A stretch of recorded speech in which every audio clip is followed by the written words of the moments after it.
Pobles here with your weekly dose of the cinematic and filmy, this time in the form of The Girl with the Dragon Tattoo.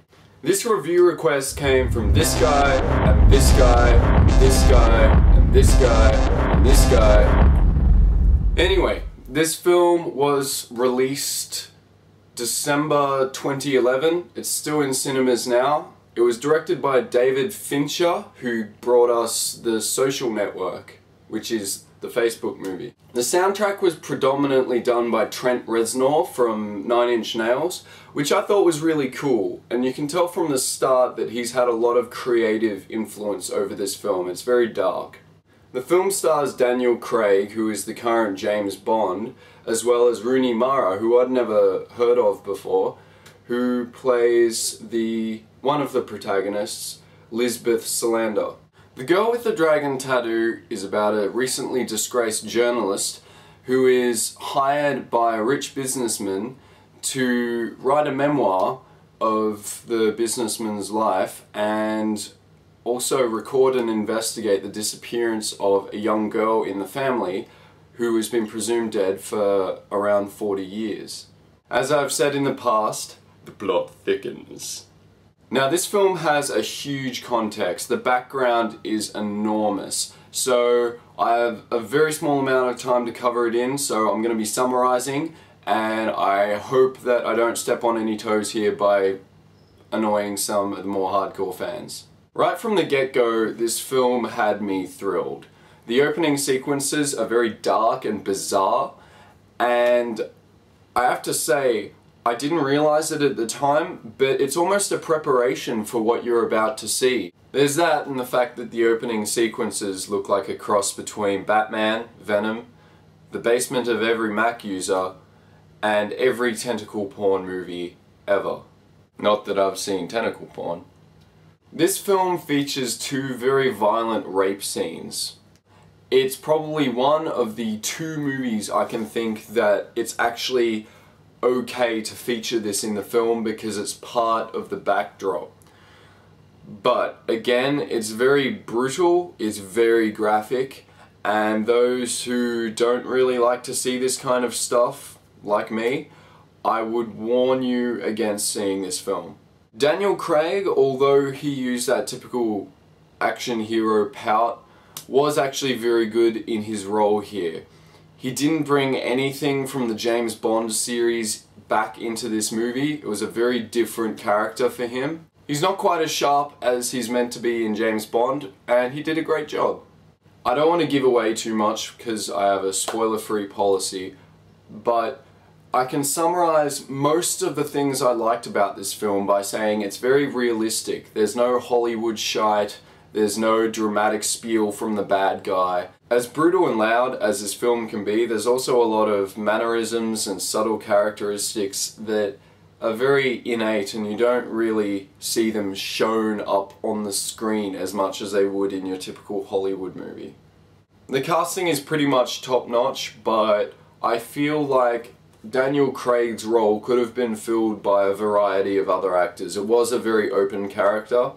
However, that said, Daniel Craig, again, did a very good job. The use of sound as well in this film is actually so good that you can't tell that they're manipulating you as an audience member. Unless you're really smart. On top of this, some of the investigation scenes are quite brilliant. Usually in your typical Happy Pat Hollywood movie, you would have a voiceover and people talking to each other and showing images and links between things, and every 10 seconds there'd be some summary masked by a bad joke. This isn't the case with this movie. I only have 3 real problems with this film, and the first would be the Apple Mac placement. It's very tiresome to just constantly see some faintly glowing white apple in the background of every scene. I wasn't smart enough to pick up on this the first time, but as my viewing partner pointed out to me, they also made a mistake with the shutter speed of one of the cameras. I just don't think that a 60s camera can take 5 photos per second. This film is fairly graphic sexually. Some of the sex scenes are close to pornographic. Of course, that was hard to put into this review because on my notes it says sliggity pornoplegic. It's probably because during those scenes I was a bit like... I give this film an 8.5 out of 10. The second installment in the American trilogy is already in pre-production, and I look forward to seeing it.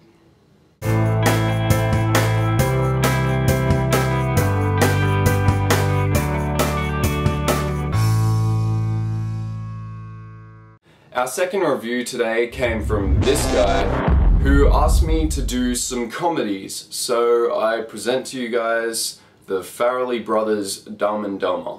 Most people, I would wager, have seen this. It's a 1994 slapstick and toilet humor kind of movie, but it also features some drier, more subtle jokes that I think the more sophisticated audiences can appreciate.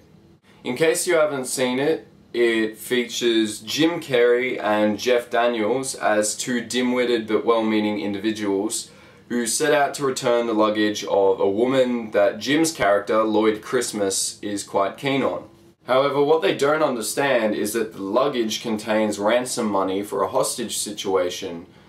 The woman that Lloyd Christmas is in love with and is pursuing, her husband has been kidnapped, and it all gets very complicated in a very simple way. They take a road trip to find this woman, and hilarity ensues. Or does it? I'm sorry to the more sophisticated viewers of this film who are probably all like, "Oh, he approves of this film, let's hang him." But I saw this film when I was about 10 for the first time, and I thought it was pretty damn funny. Watching it again now, with a slightly improved level of maturity, I still find it hard to rise above some of the easy laughs that it seems to target. It's a good film for adolescents who are just kind of looking for a couple of laughs. It's not a very active movie that you need to participate in. Story-wise, the film isn't bad. It's just not that impressive. And cinematically, the film isn't really a life-changing film.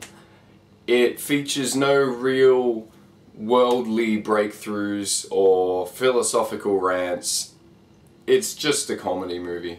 However, the unbelievably moronic humor of putting two idiots on a road trip together, it appeals to all, and I'm going to give this film a 7 out of 10. Get on it! Created a Facebook page which should come up in the links. And you can basically keep up to date with what I've released and what I've reviewed. You can have a look at the review requests and submit your own if you want to. All up, it's just, I'll put a link down there somewhere and you can join it, because it's cool and stuff. I'll put the link like down there somewhere, so check it out. Check it out! Check it out! I'm Pebbles and I'm here because you watched, which is the name of the show!